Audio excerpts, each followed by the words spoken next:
Hi, this is Onna, and this is Check It at the Round Table, where we discuss movies, books, music, and stuff. Today we are discussing the Thai BL drama series Tonhon Chonlatee, Episode 9. This episode, I have to say, is my favorite so far, in many, many ways. It actually kind of made up for the fact that the last 8 episodes, in fact, all but this one, have really, basically, sucked brick, to put it nicely, in Anna's opinion.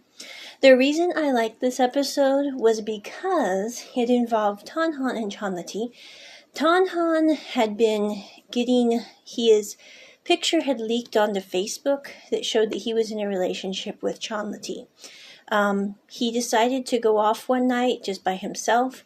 He would not respond to Chonlatee's texts, and Chonlatee spent the night thinking that basically their relationship was over because Tonhon couldn't handle people's public opinions.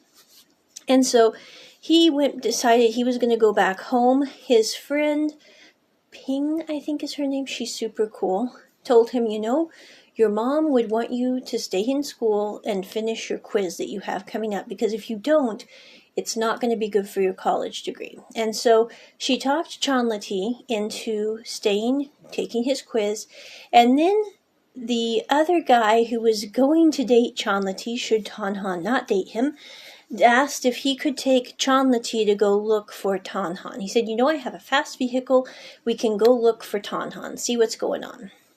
At that point, they're at the college, and Tonhon pulls up. And this is where I think a pivotal moment occurs. And not because they have this nice hug in the movie. Okay, quite frankly, that really is not a very important, honest opinion. But because Tonhon comes up on his motorcycle, and Chonlatee goes to see him, and he says, Chonlatee, I bought ice cream, I bought rice, I bought food, so we've got food. And Chonlatee's like, I really don't care about the food, I'm just glad you're back. Because he really thought their relationship had ended because Tonhon was not responding to his calls. And so Tonhon and Chonlatee hug. They're on the campus. Some people are watching. And Chonlatee tries to step back from the hug because he's trying to save face for Tonhon. So Tonhon doesn't have people looking and seeing that he's hugging Chonlatee. Instead of backing away, Tonhon actually continues to give Chonlatee a hug in spite of the fact that everybody's watching on campus, and there's quite a few people gathered. It's at this point that his horrible ex-girlfriend, who I just want to put in a little moment here that says I would really like a BL drama that does not have toxic female characters in it. I'm just saying, whether you're talking about bad romance, or, what's the other one with Corn and Knock? I can't remember its name. But anyway, the first one with Corn and Knock, with the horrible, horrible girlfriend. I mean, I haven't watched that whole series. Okay, I'll be the first to admit, because there's parts of that series I do not like. But I have watched some of the lighter episodes, and I'm really tired of there being such toxic and nonsensical women shown in BL. I mean, no offense. And I get that we're trying to put across the point that, of course, Tonhon's going to be with Chonlatee because his option is the toxic, nonsensical woman.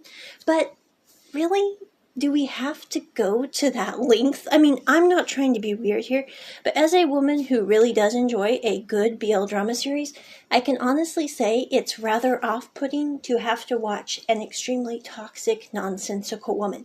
Because I'm not saying that there aren't toxic, nonsensical women out there, don't get me wrong, but to make it so that, almost every BL series does not have a good character for females. I mean, no offense, but this really isn't what we want to be endorsing, especially since most BLs are watched by women. I mean, no offense here, but TV, if you're listening, might want to take that into consideration. Anyway, so moving on. When Tonhon's ex-girlfriend finds out that Tonhon and Chonlatee are there hugging on campus, and I'm sorry, I'm having asthma problems, so my voice is a little weird tonight. But anyway, she decides that she is going to cause a ruckus and starts name-calling and basically cat-calling out in the middle of the public audience about how inappropriate and wrong it is that Tonhon and Chonlatee are together. And she uses language that, quite frankly, does not bear repeating, so it's not going to be repeated on this audio. But anyway, and at the end of the day, I and Nye come up and they say, this isn't a problem, but your behavior is a problem. So if you want to talk about something that's wrong or dislikable, why don't you look at yourself? And basically she's kind of off-putted, along with, there's another guy who basically tried to rape Chonlatee a few episodes before, and he's now mad at Tonhon's ex-girlfriend, who he's been in cahoots with, because she has bad-mouthed homosexuals, and he is a homosexual. I do not like his character either, so I'm not saying I'm lauding him for not liking her. It's just that they've parted ways now. And then we continue on with the story, and Tonhon and Chonlatee's relationship is going pretty well. Everything's smooth, everything's good. His sister finds out that Tonhon is dating Chonlatee, and she actually comes to visit, and I really appreciated her reaction to the whole situation. She walks in, and Tonhon and Chonlatee are hugging, and she sits there, and she's a little surprised, but she talks to them, and she says, I saw these pictures because somebody decided to drop these at Mom and Dad and my house, and I decided to come visit you and make sure that Mom and Dad didn't see these pictures, Tonhon, because we both know what they would have done if they'd have seen these pictures of basically just Tonhon and Chonlatee sitting together, swinging together. Nothing inappropriate is in those pictures, but you would have known that they were a couple.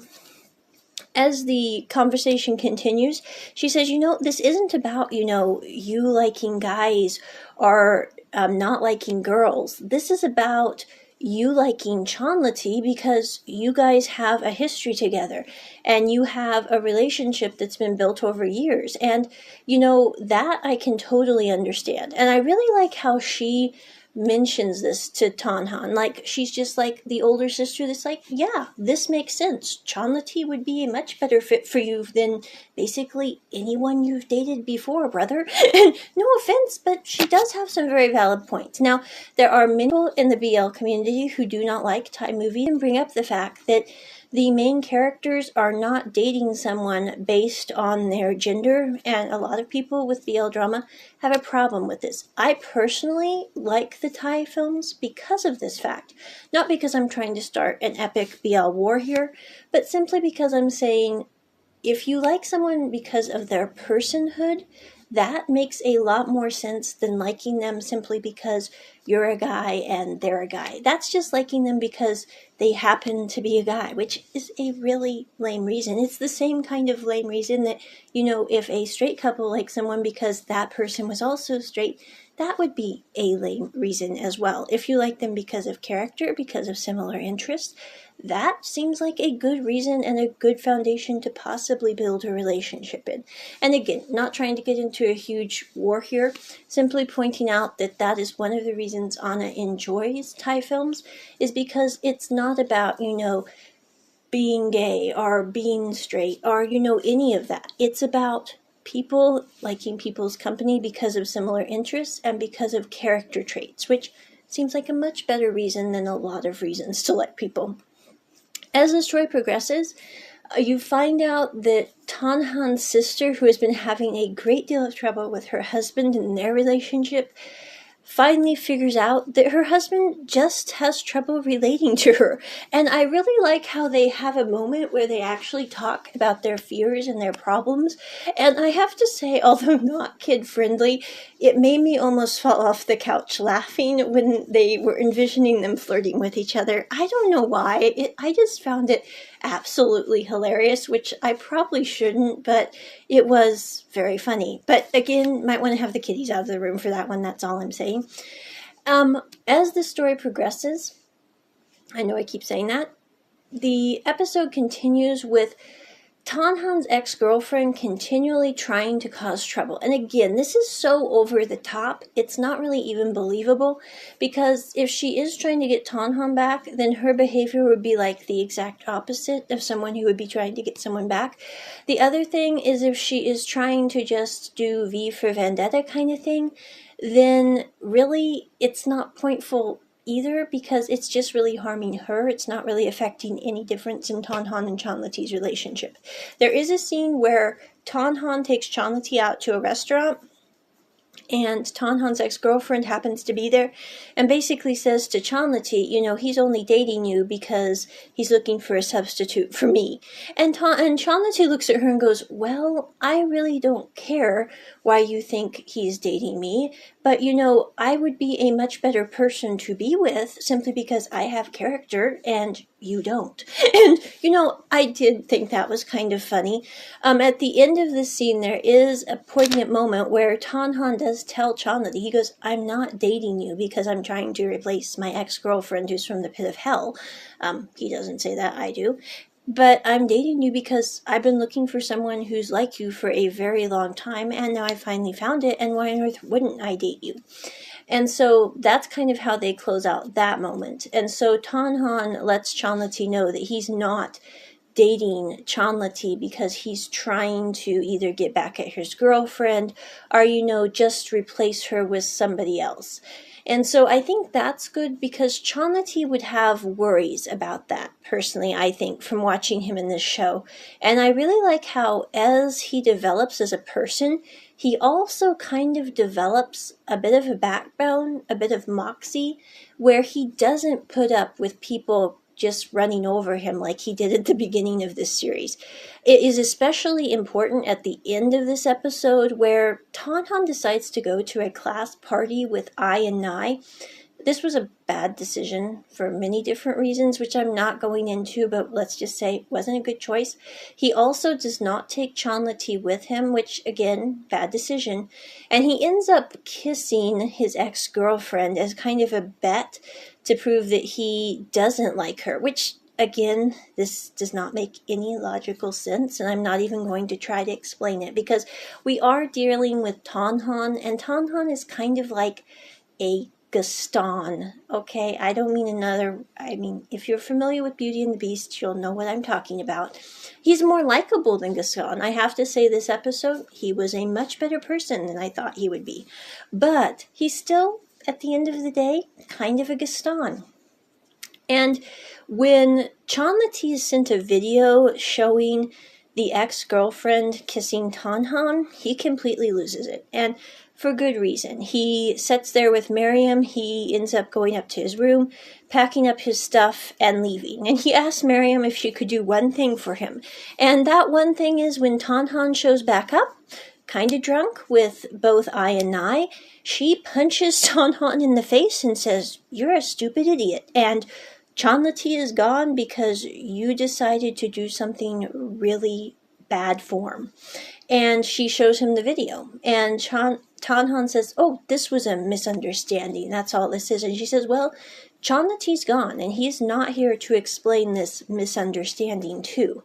And then Tonhon decides to get on his motorcycle and go to Chonlatee's house, which is outside of Bangkok. He ends up meeting Chonlatee's mom, who knows that something's wrong, but she doesn't know what's wrong. And he goes up to Chonlatee's room to try to talk to him, and he will not open the door. He ends up bloodying his knuckles on the door trying to knock, and takes a picture of that and says, "Chonlatee, can we please talk?" And Chonlatee still will not respond, because he's like, "You kissed somebody who you said you didn't like at all, and what am I supposed to think about this with our relationship?" He then goes down to Chonlatee's mom. And again, I love Chonlatee's mom. She's one of the coolest characters I've ever seen in film. Just want to give her a shout out. As toxic as Tonhon's ex-girlfriend is, Chonlatee's mom is super awesome. So there we go. But she sits there with Tonhon and she says, "You know, Chonlatee is a very kind and sweet person. But Chonlatee also has a very definite sense of justice, and he also has a very solid sense of character. And if you have done something that has made him doubt your character, he's not going to just sit there and think it's a misunderstanding." And she looks at him and she goes, "Was it a misunderstanding, or did you really do something wrong? Because if you did something wrong, you probably just need to apologize instead of sitting there saying it was a misunderstanding." And so Tonhon goes outside and he stands near Chonlatee's balcony, and he starts throwing paper airplanes that say it was a misunderstanding. And then they develop into, I'm sorry. And then they kind of keep developing. And Chonlatee wakes up because he's put earphones in his ears to go to sleep. And he wakes up the next morning surrounded by all these paper airplanes. He puts all the paper airplanes in a trash can and throws them off the balcony back at Tonhon. Not like he's using physical force, just dumping them. And Tonhon says, before you leave, let me just explain, this was a misunderstanding. And Chonlatee looks at him, and then he dumps the entire waste can and all off the balcony and shuts the door. And then Tonhon is just left sitting there going, oh shoot. This is, I think, one of those moments where it's like, this wasn't really a misunderstanding. Yeah, it was a situation that went completely awry, but it really was a wrongdoing, because Tonhon shouldn't have been kissing his ex-girlfriend. I mean, that's not a good thing to do in any type of book. So, I don't know what he was thinking, and I really didn't quite get this scene at all, because it was one of those things that lacked entirely linearity, but it did happen in this episode, and I really think Chonlatee handled it pretty well. I mean, considering what happened and what he was left to believe, he had to believe that it was not a good thing, that Tonhon probably did want to be with his ex-girlfriend, or why would he have been kissing her at a party? I mean, it's just something that may be taken out of context, yeah, but given the information at hand, it really did make a lot of sense that it probably wasn't, what it appeared. And with what Tonhon had already done before, Chonlatee, I think, was absolutely right in what he believed. I'm really looking forward to the next episode, which involves Tonhon Chonlatee and Tonhon's parents, who find out that Tonhon and Chonlatee are together. I think actually Tonhon is going to do the right thing, and I really am going to enjoy watching him get thrown a bucket of water here in the next episode as he tries to apologize yet again to Chonlatee, and Chonlatee's like, and it's not, I think, that Chonlatee wants him to grovel, it's just that Chonlatee wants him to say, I have screwed up, rather than this was a misunderstanding. Because, even if it was something that got out of hand, it was still a wrong against Chonlatee. It's not something that you can sit there and go, oh, I didn't mean to kiss my ex-girlfriend. I mean, that's kind of awkward, huh? But anyway, that is my review of Tonhon Chonlatee, episode 9. Check it at the round table. Bye!